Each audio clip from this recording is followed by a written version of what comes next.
Hello and welcome to our program. We'll be speaking today with Sheetal Sathe. Sheetal has been a member of the Kabir Kala Manch since 2004. The Kabir Kala Manch itself was formed in 2002 after the Gujarat riots. Subsequently, they toured the whole of Maharashtra with songs that relate to the lives of ordinary people, especially of Dalits. Sheetal and her husband and two other comrades were arrested in 2013. Sheetal got released on bail because she was pregnant, but her husband and the two other comrades continue to be in jail and they've been denied bail by the Bombay High Court. Sheetal, on the other hand, has continued singing the lives of the poor, the oppressed and the marginalized. तो शीतल, सबसे पहले तो आप ये बताएं कि आजकल ABVP को आपसे थोड़ा ज़्यादा ही प्यार हो गया है। जहाँ आप जाती हैं वहाँ पर वो पहुँच जाते हैं। आपके गानों में ऐसा क्या है जो कि उनको चुभता है? देखिए, मैंने तो उनको ओपन चैलेंज दिया है, ओपन ये बात रखिए कि आप मेरे गानों में नक्सलवाद दिखाइए और फिर मुझे विरोध कीजिए। आप मुझे एक उदाहरण दे कि मेरे गाने में ये नक्सलवादी आइडियोलॉजी है तो मैं आपको 100 उदाहरण दे सकती हूँ कि ये नक्सलवादी कैसे नहीं है। इस तरीके का मैंने भी उनसे बात रखी है उनके तरफ से।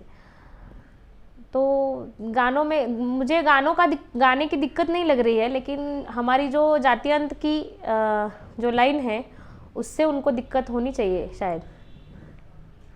लेकिन क्यों होगी उनको दिक्कत इस बात से? क्योंकि मतलब वो जो आइडियोलॉजी से जुड़े हुए हैं एबीवीपी, तो उनकी आइडियोलॉजी हिंदू राष्ट्र बनाने वाली, हिंदू राष्ट्र की घोषणा करने वाली और हिंदू डोमिनेट आइडियोलॉजी है। तो उनके लिए बाबा साहब अम्बेडकर, फुले या फिर ये जो सब अब्राह्मणी परंपराएं है, जातीयंत की परंपरा है, ये तो उनके लिए मतलब यूज़फुल नहीं है। हालांकि वो कहते हैं कि हम लोग बहुत डेमोक्रेटिक है, जातीयंत वाले हैं, हम लोग बाबा साहब का गाना गाएंगे तो आपको प्रोटेक्शन देंगे। तो मैंने बोला कि फिर आपने ही प्रोटेक्शन देना चाहिए मुझे। मैं तो बाबा साहब का ही गाना गाती हूँ, अलग कोई गाना मैंने नहीं गाया है। लेकिन आप हिंदू राष्ट्र के खिलाफ क्यों हैं? देखिए कि अपना जो भारत देश है इसमें एक धर्म नहीं है कोई, तो हिंदू धर्म डोमिनेट होना चाह रहा है इस देश में। क्रिश्चियंस है, मुस्लिम्स है, बौद्ध है, इन सभी लोगों को इस देश में रहने का और हक के साथ रहने का, स्वाभिमान के साथ रहने का हक है। तो कोई एक धर्म का मोनोपोली नहीं हो सकता, कॉन्स्टिट्यूशन उसको अलाउ नहीं करता। और हिंदू राष्ट्र जो है वो दलितों के हित के भी खिलाफ है, ऐसा लगता है आपको? हिंदू धर्म ही दलितों के हित के खिलाफ है। हिंदू धर्म ने पहले से मतलब उनका जो हिस्ट्री है हिंदू धर्म का, उसने दलितों को, अनटचेबल्स लोगों को बहुत ही घिनौनी और अमानुषता के साथ ट्रीट किया है। तो वो लोग तो जैसे कि मुक्ता साळवे है महाराष्ट्र की, फुले सावित्री के स्कूल में पढ़ी हुई एक लड़की, उसने सवाल पूछा था कि जो धर्म हमको टच नहीं करता, जो धर्म हमको अपना नहीं मानता, वो धर्म हमारा कैसे हो सकता है? तो ये हमारे मन में भी सवाल है, बाबा साहब के भी मन में आया और उन्होंने घोषणा की कि हिंदू धर्म में मैंने जन्म लिया, फिर भी मैं हिंदू होके मरना नहीं चाहता। तो ये सवाल हमारे पीढ़ी के भी आगे है।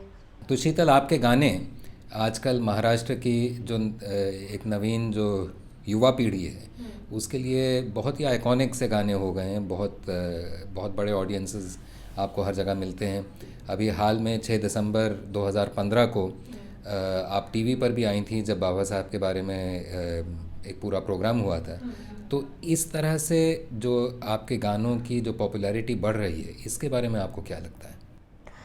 देखिए, एक तो हमारे गाने अभी के सवालों को भी रिप्रेजेंट करते हैं, जैसे कि अभी का जो ग्लोबलाइजेशन है या फिर अभी कास्ट सिस्टम ने जो नया रूप धारण किया है उसके बारे में हम लोग बोलते हैं, तो वो लोगों को अपना गाना लगता है। या फिर हम लोग अभी के जो प्रैक्टिकल इश्यूज़ है जो अभी पनपे हुए, उन पे भी हम लोग बात करते हैं। हमने क्रिकेट के ऊपर गाना लिखा है, तो वो बहुत तो युवा पीढ़ी को क्रिकेट और पॉलिटिक्स ऐसा कुछ हो सकता है क्या, क्रिकेट और देश ऐसा, तो इस टाइप का इश्यूज़ लेके हम लोगों को देशभक्ति या फिर समता ये सब कॉन्सेप्ट बता रहे हैं।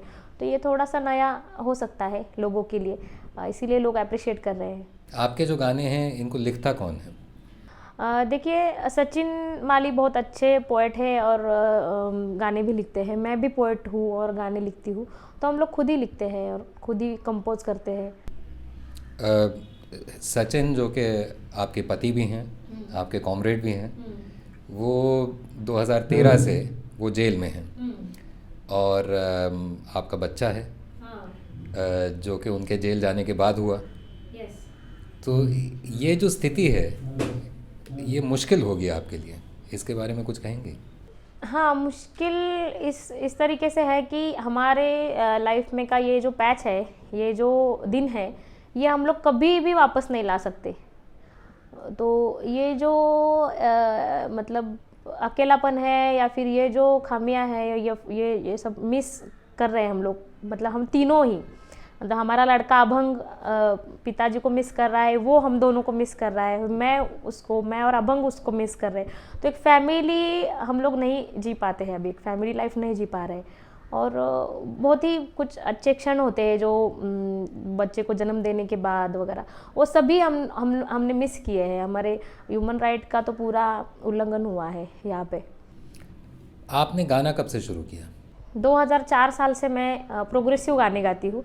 मैं तो बचपन से गाती हूँ। हमारे घर में देवताओं को प्रोत्साहित करने के लिए जो गाने, एक फॉर्म है लोक कला का, तो वो गाने मैं पहले से गाती थी, फिर स्कूल में भी गाती थी। उसके बाद 2004 में मैंने जब ज्वाइन किया मूवमेंट को, तो तब से प्रोग्रेसिव गाने गाती हूँ। आपने कहीं पर ट्रेनिंग हासिल की है गाने की? नहीं, मेरी दादी अच्छी गाती थी और मेरी दादी ऐसा फुल अकेली बिना माइक की बहुत अच्छा गाती थी। तो बचपन से वही, मतलब घर का ही एक वातावरण था। ऐसे मैंने स्पेसिफिक ट्रेनिंग नहीं लिया है कहाँ से। आप अपने आप को कैसे डिस्क्राइब करेंगी? आप अम्बेडकराइट हैं, अम्बेडकरवादी हैं, आप फेमिनिस्ट हैं, मार्क्सिस्ट हैं, नक्सलवादी हैं, माओइस्ट हैं, आप क्या हैं? पहली बात तो ये स्पष्ट करना ज़रूरी है कि नक्सलवादी और माओवादी तो हम लोग नहीं हैं, क्योंकि किसी भी हिंसा को आइडियोलॉजी बना के इस देश में कोई भी किसी भी किस्म की क्रांति नहीं हो सकती। दूसरा, फुलेवादी अम्बेडकरवादी तो हम हैं ही, उसमें कुछ दिक्कत नहीं है। स्त्री मुक्तिवादी भी है, लेकिन हमने हमारी आंखें बंद नहीं की है। अभी बहुत सारी जो विवेकशील विचारधारा है उनसे भी हम लोग जुड़े हुए हैं। और ऐसा कह सकते हैं कि प्रधान रूप से हम लोग जातीयतावादी है, और फिर सभी समग्र मानव मुक्ति के लिए लड़ने वाले जो भी फिलोसॉफीज़ है, जो भी लोग हैं, संस्थाएं हैं, उन सब से हम लोग हमारा रिश्ता समझते हैं। महाराष्ट्र में एक बहुत लंबी एक परंपरा रही है शायरी की। उसी परंपरा की आप भी हिस्सा हैं, उसके बारे में कुछ हमें बताइए। बिल्कुल, महाराष्ट्र की संत जो थे, जो धार्मिक आंदोलन से आए, लेकिन उनका वो विद्रोह था, धार्मिक आंदोलन, तो उनके हिसाब से तुकाराम, नामदेव और उसके बाद में शाहिरी परंपरा जो शिवाजी के काल में उभर के आई, तो उसी शाहिरी परंपरा के तहत स्वतंत्रता काल में जो कम्युनिस्ट आंदोलन से अण्णाभाऊ साठे, अमर शेख, गवानकर जो आए, उनके बाद में अम्बेडकरी मूवमेंट से शाहिर वामन दादा कर्डक, भीमराव कर्डक, ये सब लोग आए और ये बहुत ही प्रभावी पद्धति से प्रबोधन का मूवमेंट चला रहे थे। तो उन्हीं सब के मूवमेंट का सबके बच्चे हम लोग हैं, ऐसे हम कह सकते हैं। आपने अभी जो पूरे देश में जो अभी एक रोष है रोहित वेमुला की आत्महत्या को लेकर, उसके बारे में आपको कुछ कहना है? आपने कोई गीत लिखा है इसके बारे में? हाँ, लिखा है, ज़रूर लिखा है। रोहित के बारे में गीत लिखा है, क्योंकि रोहित की आत्महत्या ये भी एक मतलब कलेक्टिव हिंसा है, ऐसे मुझे लगता है। और ये हिंसा मतलब विजिबल नहीं है, इनविजिबल हिंसा है। और कास्ट सिस्टम का वो विक्टिम है रोहित, ऐसे मुझे लगता है। तो मैंने गाना लिखा है, मैं गाना ही गा के आपको सुना देती हूँ, लेकिन मराठी गाना है। इस गाने का मीनिंग ऐसा है कि शिक्षा के क्षेत्र में, विद्या के क्षेत्र में बामनशाही का कैसे सब रूप दिख रहा है, और उसके रूप के तहत रोहित चला गया, दलित मर रहा है, और ये सब जो उदाहरण है दलित एट्रोसिटी के, उनमें से लोकशाही मर रही है, डेमोक्रेसी खत्म हो रही है, मर रही है, इस टाइप का वो मीनिंग है। वो गाना ऐसा है, शिक्षणाच्या दारात विद्येच्या घरात पोसली बामनशाही, शिक्षणाच्या दारात विद्येच्या घरात पोसली बामनशाही, रोहित गेला दलित मेला, मरते ही लोकशाही, मरते ही लोकशाही। थोड़ा सा हिंदी में, लेकिन इतना अच्छा हिंदी नहीं रहेगा, ये हमने कन्वर्ट करने का प्रयास किया है। शिक्षा के द्वार में विद्या के घर में आ गई बामनशाही, शिक्षा के घर में विद्या के द्वार में आ गई बामनशाही, रोहित गया दलित गया, मर गई है लोकशाही, मर गई है लोकशाही। बहुत खूब। आपका बहुत बहुत शुक्रिया शीतल।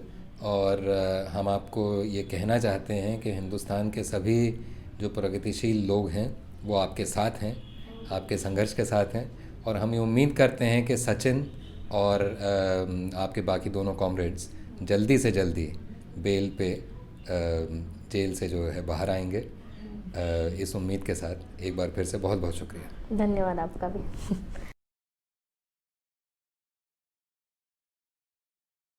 आप सब दिल्ली के इस प्रेस क्लब में आए हुए सभी साथी, सभी लोगों को हमारी तरफ से शुरुआत में ही सभी लोगों के लिए क्रांतिकारी जय भीम। अगर आपको दिक्कत ना हो तो आप सब जय भीम कह सकते हैं। समय का ख्याल रखते हुए प्रोग्राम हम लोग शुरू कर रहे हैं। थोड़ा मैं आपसे ये निवेदन करना चाहूँगी कि मैं महाराष्ट्र से आई हुई हूँ। महाराष्ट्र की भाषा मराठी है, महाराष्ट्र की माय बोली मराठी है, फिर भी हमारी राष्ट्रीय भाषा जो है वो हिंदी है।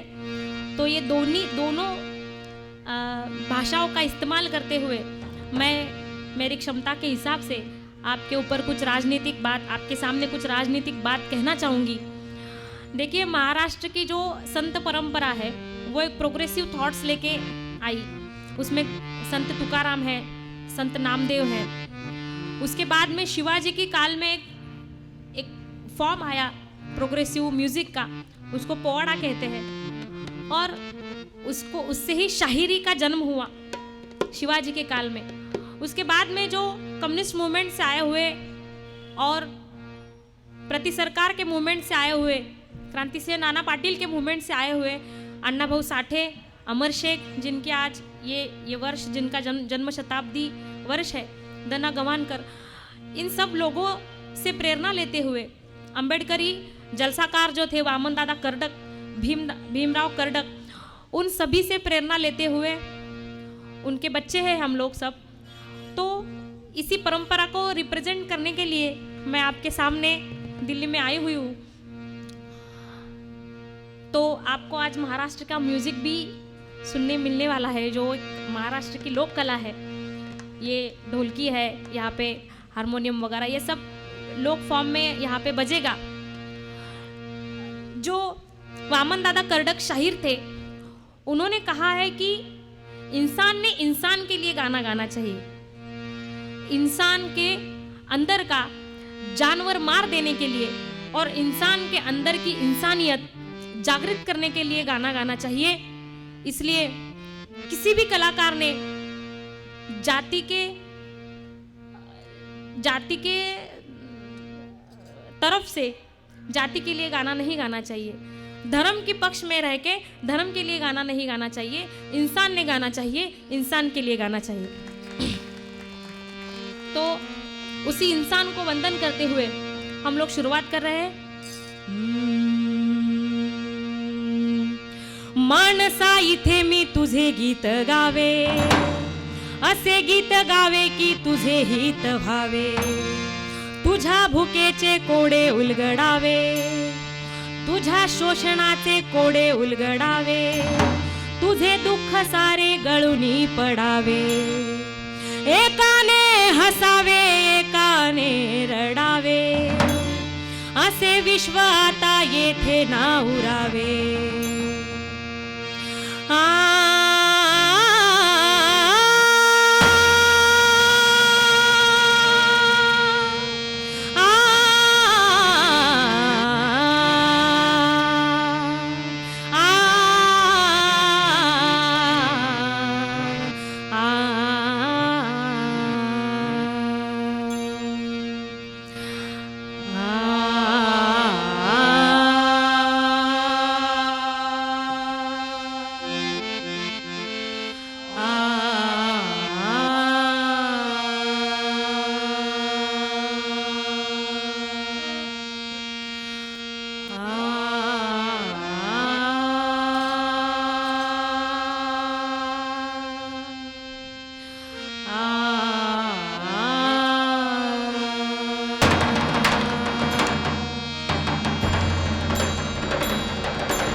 वंदन माणसाला हो, वंदन माणसाला करू, वंदन माणसाला हो, वंदन माणसाला करू, वंदन माणसाला हो, वंदन माणसाला, वंदन माणसाला, वंदन माणसाला, वंदन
आप सब लोग तो जानते ही हैं कि मेरे जीवन साथी, मेरे पति सचिन माली जेल में है। 32 मंथ्स हो गए, he is behind the bar. 2004 साल से हम लोग प्रोग्रेसिव गीत गा रहे हैं। मेरा मूवमेंट में जो एंट्री था वो साल है 2004। तो हम लोग 2004 से जनता के लिए, दलित जनता के लिए, कष्टकरी जनता के लिए, शोषित जनता के लिए गाना गा रहे हैं। एक सवाल मन में पैदा हो रहा है कि इतने साल हो गए, 11 साल हो गए हम लोग गाना गा रहे हैं, और आज जब हम पे संकट आया है, जब हम पे दमन आया है, तो ये सब महाराष्ट्र की जनता, जिन जिन लोगों ने हमारा गाना सुना, हमसे प्रेरित हुए, वो सब लोग हमारे पीछे खड़े हैं क्या? ये एक सवाल कलाकार के मन में आया। जब हम लोग सत्य बोलने का कोशिश कर रहे हैं, सच बोलने की कोशिश कर रहे हैं, उस समय महाराष्ट्र की पुरोगामी जनता या फिर दलित शोषित जनता जो है वो हमारे साथ में खड़े होने के लिए तैयार है या नहीं? सचिन की माँ खेत मजूर है, वो खेती काम करती है, और वो उसके जो फ्रेंड सर्कल है उसका, तो फ्रेंड सर्कल उसको पूछता है कि देखो 200-300 करोड़ का घोटाला करने वाले लोग, इस देश में दंगे लगाने वाले लोग, बलात्कार करने वाले लोग, खून करने वाले लोग, ये सब लोग छूट जाते हैं, ये सब लोग खुलेआम घूम रहे हैं, लेकिन तुम्हारे बेटे ने ऐसा क्या गुनाह किया है जो कि 2.5 साल हो गए अपनी सरकार जो है उसको साधारण बेल भी नहीं देती, उसको जेल में रख रही है? क्या गुनाह किया है उसने? तो वो बेचारी तो कष्टकरी माता है, वो बोल नहीं पाती कि मेरे बेटे ने सच बोलने का गुनाह किया है, मेरे बेटे ने महंगाई के खिलाफ गाना गाया है, मेरे बेटे ने जातीय अत्याचार के खिलाफ गाना गाया है, मेरे बेटे ने इस समाज में समता लाने के लिए, मानवता का मूल्य लाने के लिए गाना गाया है। ये बता नहीं सकती, लेकिन हमारे कलाकारों के मन में जो एक खेद है, वो खेद लेके मैं आपके सामने आज आई हूँ, और एक सवाल के रूप से ये गाना मैं आपके सामने पेश कर रही हूँ। ये गाना मराठी है, लेकिन मैं उसको बीच बीच में हिंदी उसका ट्रांसलेशन कर दूंगी कि जब सच बोलने का गुनाह यहाँ के कलाकार कर रहे हैं, सच बोलने की कोशिश कर रहे हैं, जेल में जा रहे हैं, तो बाहर आवाज़ क्यों नहीं है? मतलब कलाकार अंदर जा रहे हैं और बाहर आवाज़ क्यों नहीं है? इस तरीके का ये गाना है।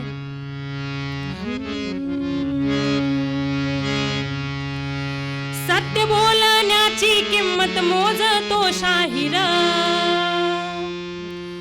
2 चीज़ों की कीमत अदा करनी पड़ती है, एक तो घुटने टेकने की कीमत अदा करनी पड़ती है, और दूसरी गर्दन ऊंचा करने की कीमत अदा करनी पड़ती है। तो हमने सोचा कि घुटने ना टेके, गर्दन ऊंची करने की कीमत अदा करें, और उसकी कीमत है आर्थर रोड का अंडा सेल। 5x15 की खोली होती है छोटी सी, उसमें ठीक से सूर्य का प्रकाश भी नहीं जा पाता, लेकिन वहाँ से लोग लिख रहे हैं, बाहर के लोग पब्लिश कर रहे हैं, ये सब चल रहा है। सत्य बोलण्याची किंमत मोजतो शाहीर, शाहीर गेला तुरुंगात नाही आवाज बाहेर, शाहीर गेला तुरुंगात नाही आवाज बाहेर, शाहीर गेला तुरुंगात नाही आवाज बाहेर, किंमत मोजतो शाहीर नाही आवाज बाहेर, शाहीर गेला तुरुंगात नाही आवाज बाहेर, शाहीर गेला तुरुंगात नाही आवाज बाहेर, सार चिडीची पकस शांत कुणी ऐकना आकांत, सब तरफ सन्नाटा छाया हुआ है, कोई हमारी आवाज नहीं सुनता, सार चिडीची पकस शांत कुणी ऐकना आकांत, ज्याला त्याला जीवाची भ्रांत, ज्याला त्याला जीवाची भ्रांत, गाथा बुडते पुन्हा तुक्याची,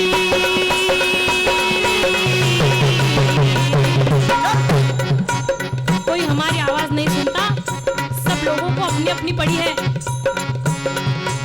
नाम की गाथा है, फिर एक बार इंद्रायणी में डुबो दी जा रही है। गाथा बुडते पुन्हा तू क्याची रोखणारा नाही र, रोखणारा नाही रन नाही आवाज बाहेर, शाहीर गेला तू गात नाही आवाज बाहेर, शाहीर गेला तू गात नाही आवाज बाहेर.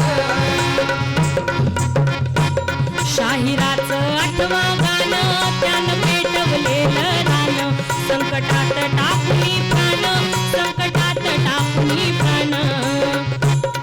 किसी पत्रकार ने मुझे पूछा, एक रिसर्चर ने मुझे पूछा कि कार्यकर्ता और कलाकार में क्या डिफरेंस है, तो मैंने बोला कि हाँ, जो कलाकार पॉलिटिकल भूमिका लेते हैं वो अपने आप में कार्यकर्ता है, और जो कलाकार पॉलिटिकल भूमिका नहीं लेते, जिनकी कला को कोई भूमिका नहीं है, वो कलाकार है, वो कार्यकर्ता नहीं हो सकते.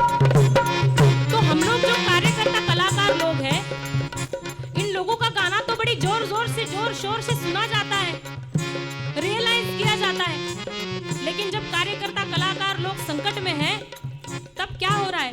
सार शाहिराचं आठवा गाणं त्यानं पेटवलेलं रान, संकटात टाकूनी प्राण, संकटात टाकूनी प्राण. एकलव्याच्या अंगठ्याची कळ. हम लोग सब एकलव्य हैं, हम लोग कहाँ पे सीखे नहीं.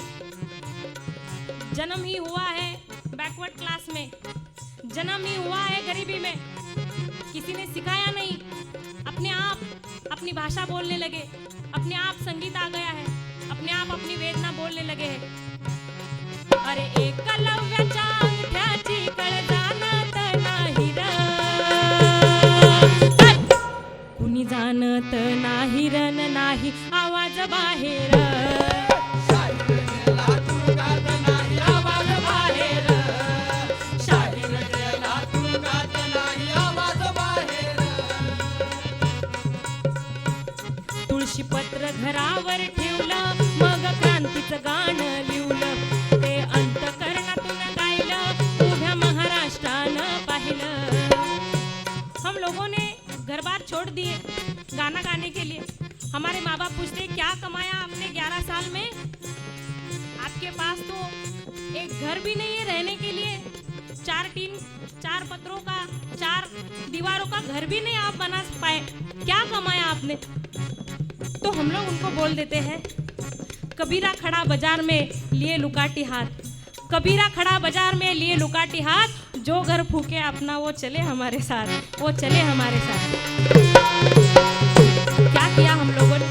तुळशी पत्र घरावर ठेवलं, मग क्रांतीचं गाणं लिवलं, ते अंतकरणातून गायलं, उभ्या महाराष्ट्रानं पाहिलं, पण भूमिगत तो कबीर माझा.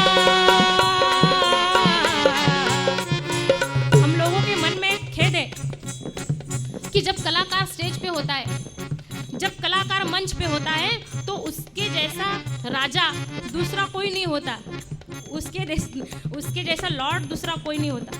लेकिन जब कलाकार भूमिगत होता है, जब कलाकार अंडरग्राउंड होता है, और जब कलाकार सबके दरवाजे पे नॉक करते हुए घूमता है रात को, तो उसके जैसा लाचार आदमी कोई नहीं होता. तुळशी पत्र घरावर ठेवलं, मग क्रांतीचं गाणं लिवलं, ते अंतकरणातून गायलं, उभ्या महाराष्ट्रानं पाहिलं, भूमिगत तो कबीर माझा, हिंडतो दिशा दाहिर, हिंडतो दिशा दाहिरन नाही आवाज बाहेर. शाहीर गेला तू गात नाही आवाज बाहेर, शाहीर गेला तू गात नाही आवाज बाहेर. शाहिरांचं माय बाप रडत्यात आतल्या आत, संकटात आहे लेकरू, माईपासून दूर वासरू. देखो, हम लोग किसी कम्युनिटी के बारे में नहीं बोलना चाहते, लेकिन ये फर्क है. अगर भांडवली जगत का कोई कलाकार एक दिन के लिए जेल में जाता है, तो सारी मीडिया उसकी फैमिली को क्या लगता है, उनके माँ बाप को क्या लगता है, कैसे रो रहे हैं, उनके फीचर्स दिखाएंगे आपको. लेकिन 2.5 साल हो गए, सचिन माली की माँ को क्या लग रहा होगा, ये हम लोग सोच सकते हैं क्या? और उनके माँ बाप का तो विषय है ही, पर सचिन और मैं भी अभी माँ बाप बन गए हैं।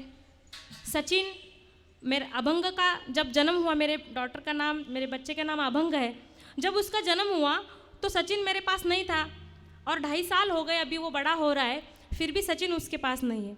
तो अभंग को पिता का प्यार नहीं मिलता, ये अभंग के ह्यूमन राइट का उल्लंघन किसने किया? सचिन माली को, उसके बेटे को पिता का प्यार वो दे नहीं सकता, उसके ह्यूमन राइट का उल्लंघन किसने किया? और हम लोग तो निर्दोष छूटने वाले हैं, हमको पूरा आत्मविश्वास है, आशावाद है। लेकिन हमारे लाइफ में का ये जो 2.5-3 साल जो भी जब तक छूटेंगे, ये दिन जो गए चले गए हैं, ये लॉस कौन भर के निकालेगा? और जब हमारा बच्चा हमको पूछेगा कि बाबा आप लोग कहाँ थे, मेरे पिताजी कहाँ थे, क्या कर रहे थे, तो उसको हम लोग क्या जवाब देंगे? इसके लिए भी हमने गाना ही लिख के रखा है।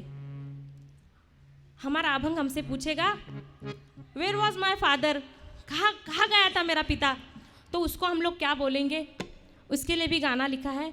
ये गाने के वर्ड्स ऐसा है कि क्या बताओ मेरे बच्चे, तुम्हें हमने तूफान में जन्म दिया।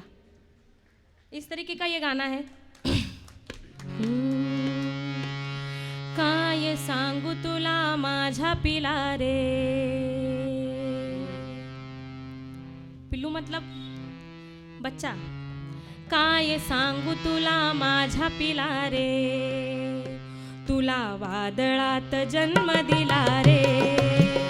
काय सांगू तुला माझा पिला रे, तुला वादळात जन्म दिला रे, काय सांगू तुला माझा पिला रे, तुला वादळात जन्म दिला रे। वादळ जीवावरी उठलेलं, सारं आकाश होतं फाटलेलं, त्या आकाशी बांधून झुला रे। सब आकाश फटा हुआ था, तूफान आ गया था, लेकिन उस आकाश में हमने आपके लिए झोंका बांधा, आपके लिए झूला बांधा और आपको तूफान में जन्म दिया। त्या आकाशी बांधून झुला रे, तुला वादळात जन्म दिला रे। काय सांगू तुला माझा पिला रे, तुला वादळात जन्म दिला रे, काय सांगू तुला माझा पिला रे, तुला वादळात जन्म दिला रे। वनव्यात होर पडलेली होती तुझी माता, आपकी माता अग्नि में जल रही थी। वादळात उभा होता पिला तुझा जन्मदाता, आपका पिता तूफान में खड़ा था। वनव्यात होर पडलेली होती तुझी माता, वादळात उभा होता पिला तुझा जन्मदाता। त्यानं धैर्य तरी दिले तिला रे, उसने फिर भी वहां से धीरज दिया आपको, हमको।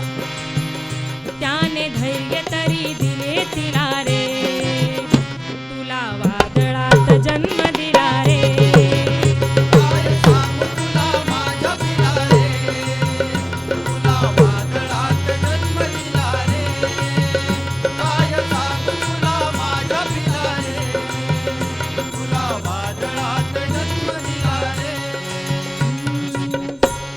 शाहिरांचं माय बाप रडत्यात आतल्यात, संकटात आहे लेकरू, माईपासून दूर वासरू। माय बापाच्या डोळ्यात अश्रू पाहवत नाही र, अश्रू पाहवत नाही रन नाही आवाज बाहेर। शाहीर गेला तुरुंगात नाही आवाज बाहेर, शाहीर गेला तुरुंगात नाही आवाज बाहेर। शाहिरानं घेतली तान अन उंचावली मान, मुक्तीसाठी सुसलं गाणं, मुक्तीसाठी सुसलं गाणं। क्या हासिल किया सरकार ने?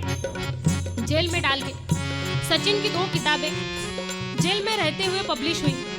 एक सद्या पत्ता भूमिगत, नाउ एड्रेस इज हिडन, इस टाइप का वो कविता संग्रह था।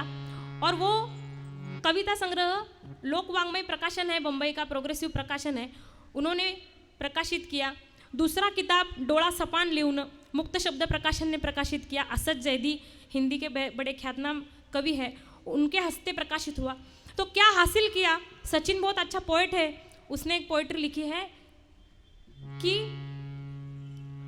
फार तर तुम्ही शाहिराला जेलमध्ये बंद करू शकता, ज़्यादा से ज़्यादा आप कलाकार को जेल में बंद कर सकते हैं।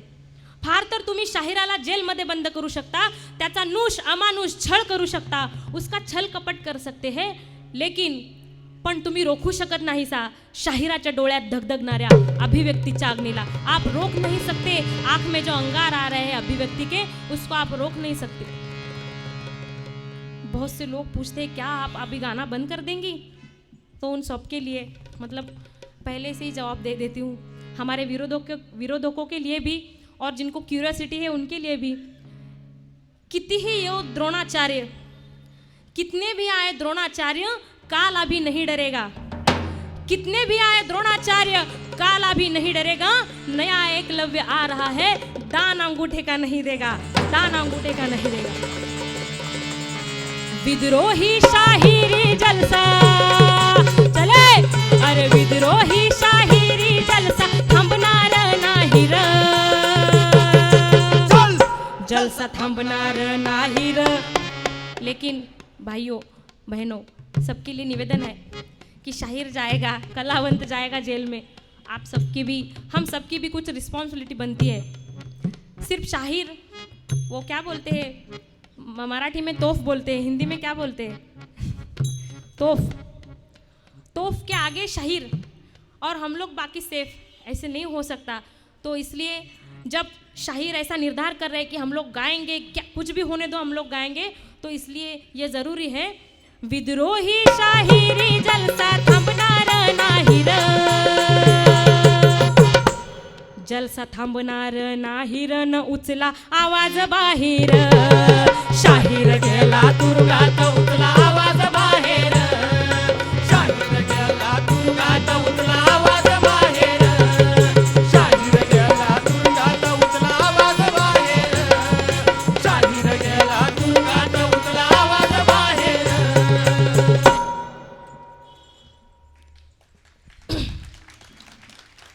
साथियों, जब सचिन माली को पता चला कि दिल्ली में बहुत सारे ऑर्गेनाइजेशंस ने यहाँ पे प्रेस कॉन्फ्रेंस ऑर्गेनाइज किया है, तो उन्होंने एक हिंदी गीत आप सबके लिए भेजा है। आप हमारे साथ में सचिन माली नहीं है, फिर भी उनकी कविता है, उनका गाना है, तो ऐसा समझे कि सचिन माली अपने साथ में है।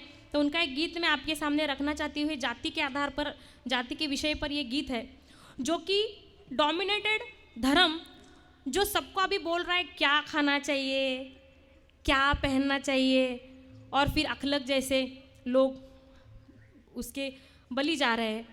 तो उन सबको सवाल पूछते हुए एक गीत लिखा है कि क्या आप जिस धर्म का दावा कर रहे हैं उस धर्म में सबने आना चाहिए, सबको सहिष्णुता मिलेगी, इतनी कैपेसिटी आपके धर्म में है क्या?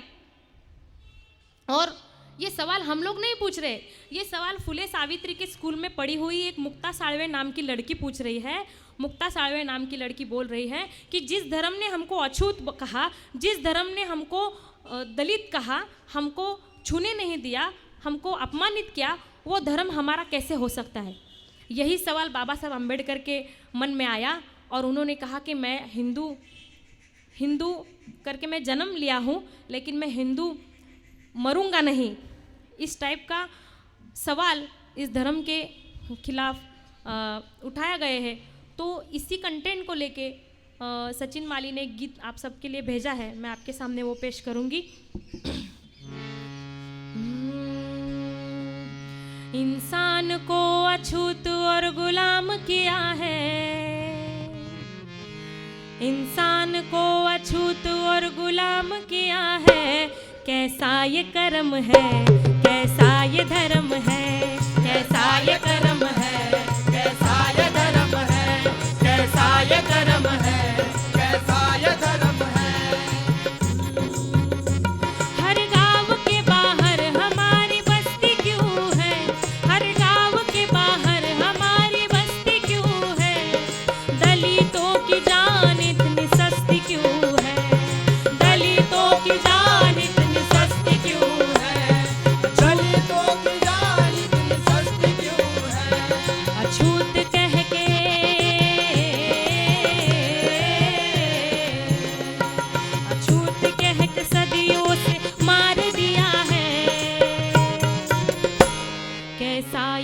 धर्म है, कैसा ये धर्म है, कैसा ये कर्म है, कैसा ये धर्म है, कैसा ये कर्म है, कैसा ये धर्म है।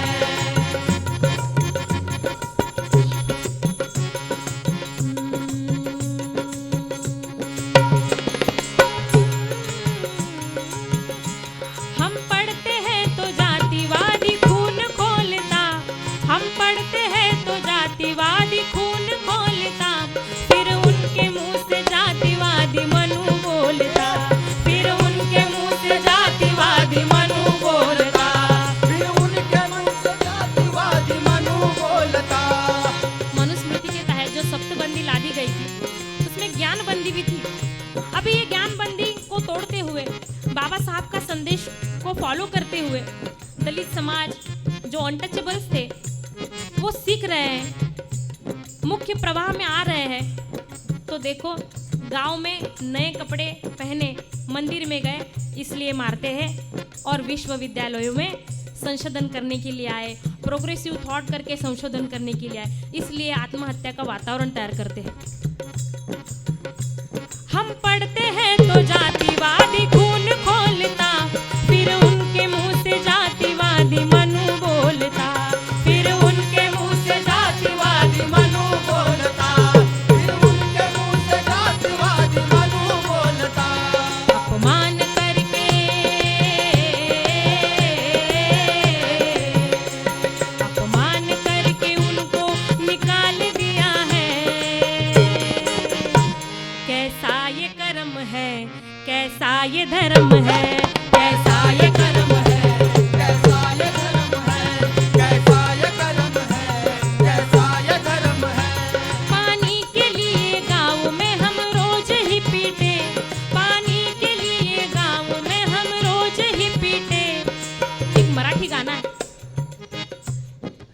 जो महात्मा फुले जी ने अपनी जो बाढ़ थी, जो अपनी विहीर जो थी वो खुली कर दी थी दलितों के लिए। तो हमारी माँ बहनें गाना गाती थी, पानी वाड़ ग माय, पानी वाड़ ग, पानी वाड़ ग माय, पाणी वाढ ग, लय नाही मागत भरमाज इवलस गाड ग, लय नाही मागत भरमाज इवलस गाड ग, पाणी वाढ ग माय, पाणी वाढ ग। पानी के लिए गाँव में हम रोज ही पीटे, पानी के लिए गाँव में हम रोज ही पीटे, मंदिर के सीढ़ी पर हमारे खून के छींटे, मंदिर के सीढ़ी पर हमारे खून के छींटे, मंदिर के सीढ़ी पर हमारे खून के छींटे। जानवरों जैसा, जानवरों जैसा हमसे बर्ताव किया है, कैसा ये कर्म है, कैसा ये धर्म है। कैसा ये कर्म है, कैसा ये धर्म है, कैसा ये कर्म है, कैसा ये धर्म है। हम सब भारतीय स्त्रियों के दिमाग में यहाँ सिर में लिखा गया है, न स्त्री स्वातंत्र्यम अर्हति, मनुस्मृति का श्लोक है। लेकिन हम अभी संस्कृत भी सीख गए और हमको उसका मतलब भी समझने लगा, और उस मतलब को पलटी कैसे करना वो भी समझने लगा। हमारी माता बहनें सीताओं जैसी, हमारी माता बहनें सीताओं जैसी, हर घर में यह अग्नि परीक्षा कैसी, हर घर में यह अग्नि परीक्षा कैसी, हर घर में यहाँ अग्नि परीक्षा है कैसी, छिपी जंजीरों से,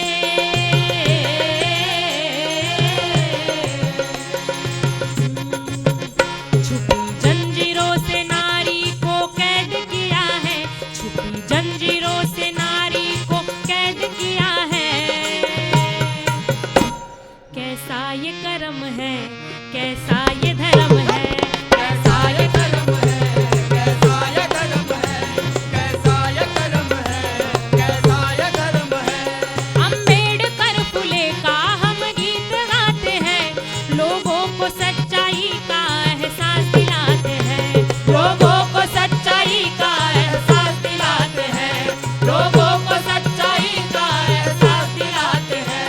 जाति विना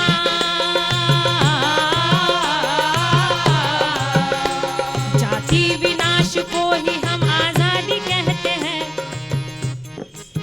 एक फ्लैग निकल के दूसरा फ्लैग लग जाए, इसको हम आजादी नहीं समझते। भगत सिंह भी इसको आजादी नहीं समझता था। और बाबा साहब अंबेडकर ने आजादी की व्याख्या यह बताई है कि जब तक हर इंसान जाति के शोषण से मुक्त नहीं हो जाता, हर स्त्री पुरुष सत्ता के, जाति के, वर्ग के शोषण से मुक्त नहीं हो जाती, तब तक आजादी का मतलब हमारे लिए कुछ नहीं है।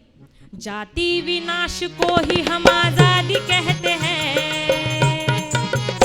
इसीलिए पढ़ते हैं, इसीलिए लड़ते हैं, इसीलिए पढ़ते हैं, इसीलिए लड़ते हैं, इसीलिए पढ़ते हैं, इसीलिए लड़ते हैं, इसीलिए पढ़ते हैं, इसीलिए लड़ते हैं।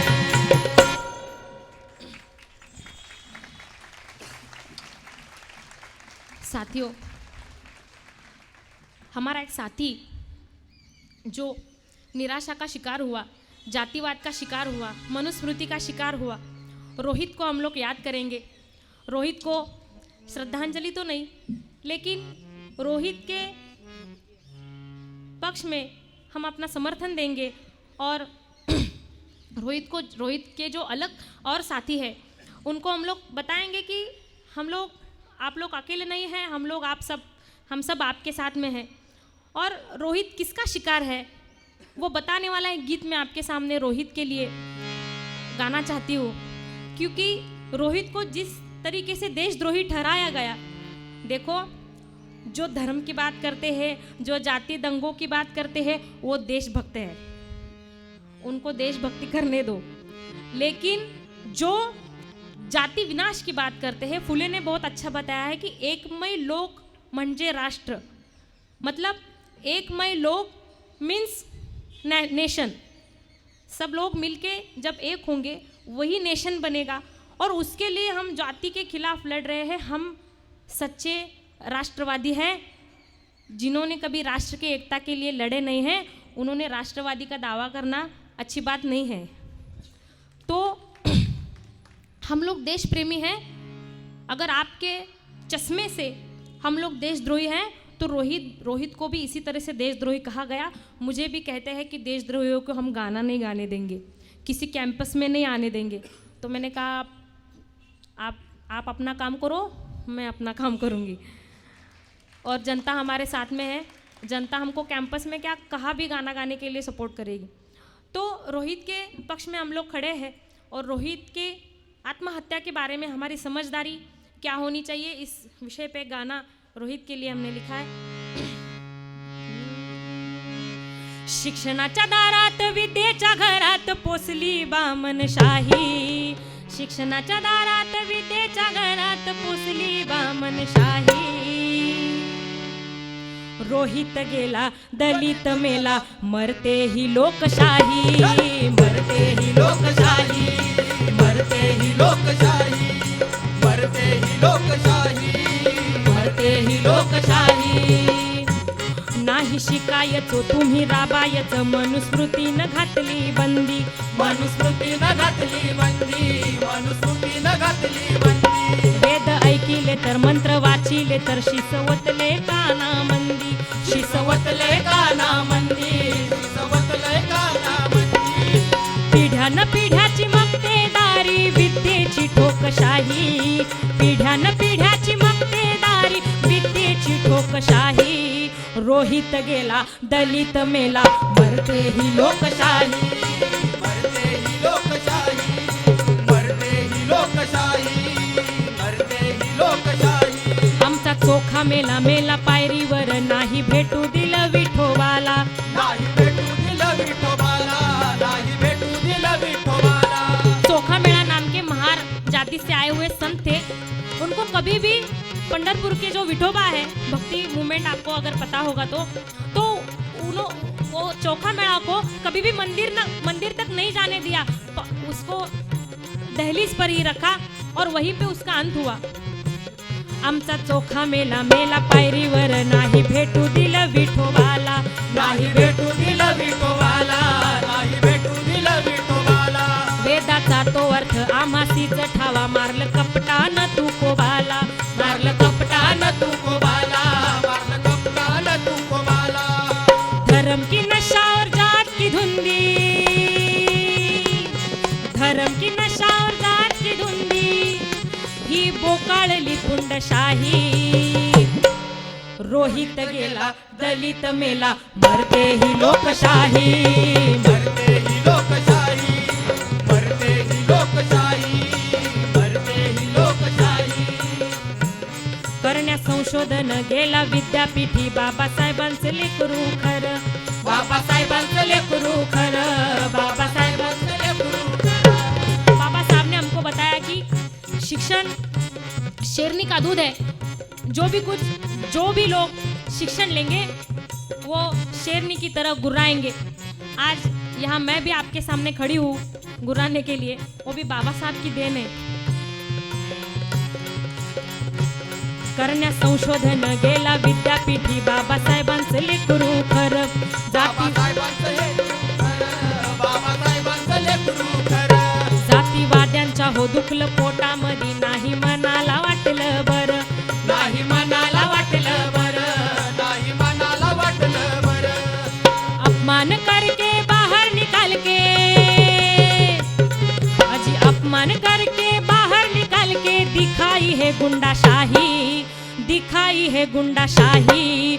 रोहित गया दलित गया मर गई है लोकशाही. मर गई है लोकशाही, मर गई है लोकशाही, मर गई है लोकशाही, मर गई है लोकशाही. मंत्री संतरी सारे कुल गुरु सारे. अरे हमारे मिनिस्टर थे बाबा साहब अम्बेडकर, उन्होंने सभी स्त्रियों के लिए अपने कायदे मंत्री पद का राजीनामा दिया, कुर्सी छोड़ दी. किसके लिए? सबके हक के लिए, सबके. ये डेमोक्रेटिक मूल्य है. और आप मंत्री बनकर बैठे हैं, आप क्या ऑर्डर करते हैं कुलगुरु को? सभी दलित विद्यार्थियों को निकाल दो. मंत्री संत्री सारे कुल गुरु सारे, साऱ्या साऱ्यांनी दाखवली जात, साऱ्या साऱ्यांनी दाखवली जात, साऱ्या साऱ्यांनी दाखवली जात. दुःख काळजामध्ये रोहित को लगा होगा कि अनटचेबिलिटी खत्म हो गई. हमारे बाबा साहब ने उसके खिलाफ बहुत बड़ी आवाज उठाई, अनटचेबिलिटी खत्म हो गई. लेकिन जब उसको एहसास हुआ कि अरे मुझे भी अनटचेबल जैसा कैंपस से बाहर निकाल दिया गया है, मैं भी दहलीज पार नहीं कर सकता, क्या फील हुआ होगा उसको. दुःख काळजामध्ये खचला मनामध्ये रोहित वेमुलाचा झाला घात, रोहित वेमुलाचा झाला घात. रोहित वेमुलाचा झाला घात. ही पदाची नशानी सत्तेचा माज, ही पदाची नशानी सत्तेचा माज.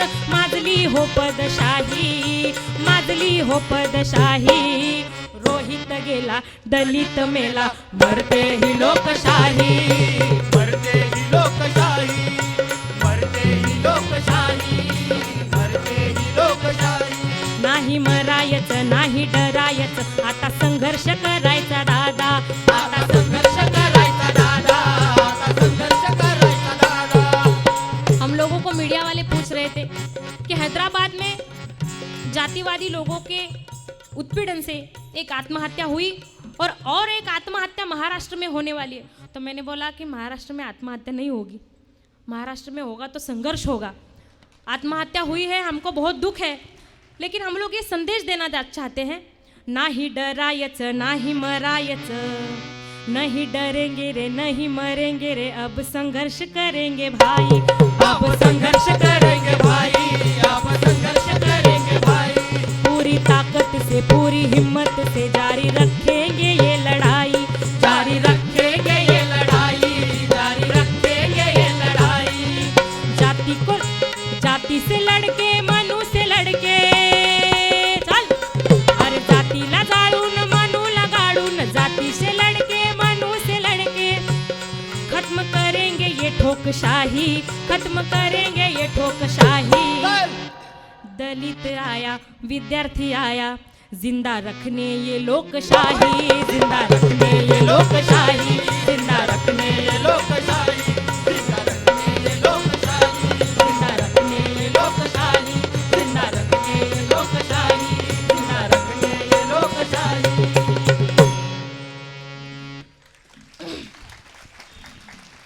एक भगत सिंह का गाना गाऊंगी और एंड होगा।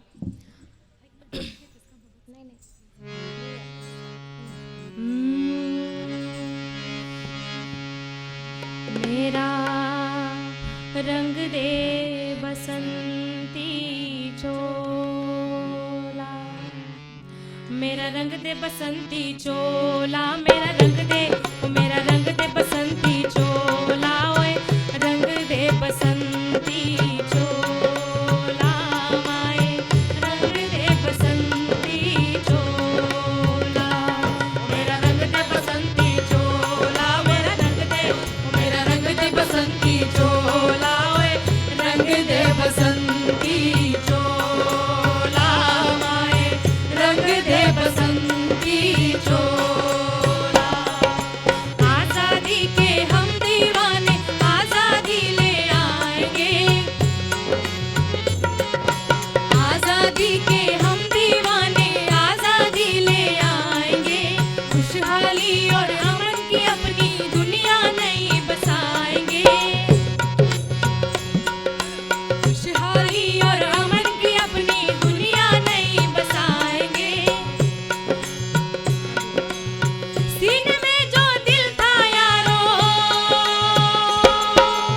सीने में जो दिल था यारो, आज बना है शोला, मेरा रंग दे बसंती चोला, मेरा रंग दे बसंती चोला, मेरा रंग दे, मेरा रंग दे बसंती चोला, रंग दे बसंती चोला, माए रंग दे बसंती चोला। है भगत सिंह तू जिंदा है भगत सिंह तू जिंदा है, हर एक लहू के कतरे में,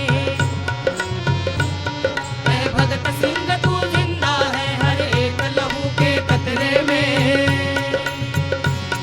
हर एक लहू के कतरे में, इनकलाब के नारे में, इनकलाब के नारे में, इनकलाब के नारे में, हर एक लहू के कतरे में, इनकलाब के नारे में, इनकलाब के नारे में। है भगत सिंह तू जिंदा है, हर एक लहू के कतरे में, है भगत सिंह तू जिंदा है, हर एक लहू के कतरे में। तूने तो तब ही बोला था ये आजादी नहीं धोखा है, आजादी नहीं धोखा है, आजादी नहीं धोखा है, ये पूरी मुक्ति नहीं है यारो, गोरों के संग सौदा है, गोरों के संग सौदा है, गोरों के संग सौदा है। उस झूठे जश्न की रौनक में फंसे हुए किसानों में, फंसे हुए किसानों में, फंसे हुए किसानों में, उस झूठे जश्न की रौनक में फंसे हुए किसानों में, रोए हुए जवानों में। ऐ भगत सिंह तू जिंदा है, हर एक लहू के कतरे में, ऐ भगत सिंह तू जिंदा है, हर एक लहू के कतरे में। ओहो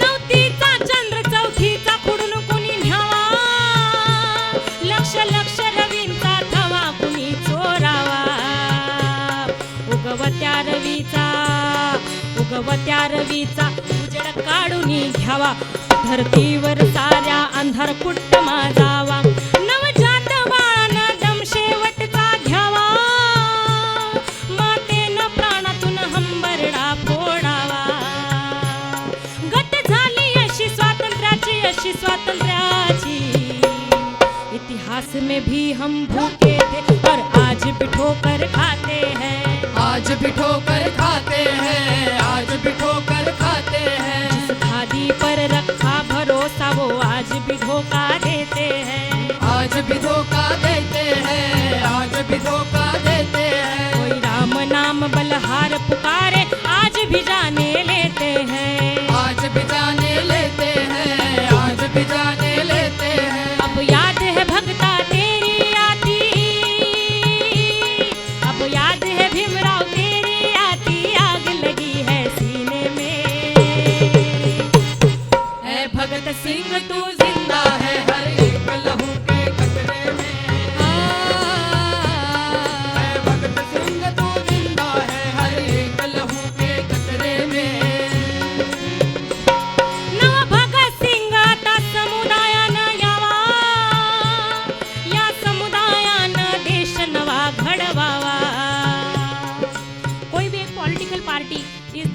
क्रांति करेगी, ऐसी हमारी सोच अभी नहीं रही। हमको लगता है कि ये बहुप्रवाही जो समाज है, तो बहुत सारे आइडियोलॉजीज है, बहुत सारे रैशनल थिंकर्स है, उन सबका योगदान क्रांति में रहेगा। और जब तक हमारी डेमोक्रेटिक रिवोल्यूशन का आशय जाति अंत नहीं रहेगा, प्रधानता से हम लोग जाति अंत के ऊपर काम नहीं करेंगे, तब तक भारत देश में कोई भी डेमोक्रेटिक रिवोल्यूशन नहीं हो सकता। ये सोच लेके हम लोग अभी काम कर रहे हैं। नव भगत सिंग आता समुदायानं यावा, या समुदायानं देश नवा घडवावा, साम्राज्यशाहीचा कोतळा बाहेर काढावा, अन भांडवलवाला जेर बंद करवावा, भटबामनशाही दिसल तिथं रोखावी, खऱ्या लोकशाहीची गुढी नवी उभारावी, समतेची कोकिळा मंजुळवाणी गावी, जनतेच्या मनीची हौस तुम्ही पुरवावी, याद ठेवा अमर शहीदांची, अमर शहीदांची, अंधेरों का ये तख्त हमें ताकत से अब ठुकराना है, ताकत से अब ठुकराना है, ताकत से अब ठुकराना है, हर सांस जहाँ लेगी उड़ान उस नई सुबह को लाना है, नई सुबह को लाना है, उस नई सुबह को लाना है, शहीदों की राह पर चल पड़ने की, शहीदों की राह पर चल पड़ने की क्रांतिकारी उम्मीदों में, ऐ भगत सिंह तू जिंदा है हर एक लहू के कतरे में, ऐ भगत सिंह तू जिंदा है हर एक लहू के कतरे में, इनकलाब के नारे में, इनकलाब के नारे में, इनकलाब के नारे में, इनकलाब के नारे में, इनकलाब के नारे में, इनकलाब के नारे में।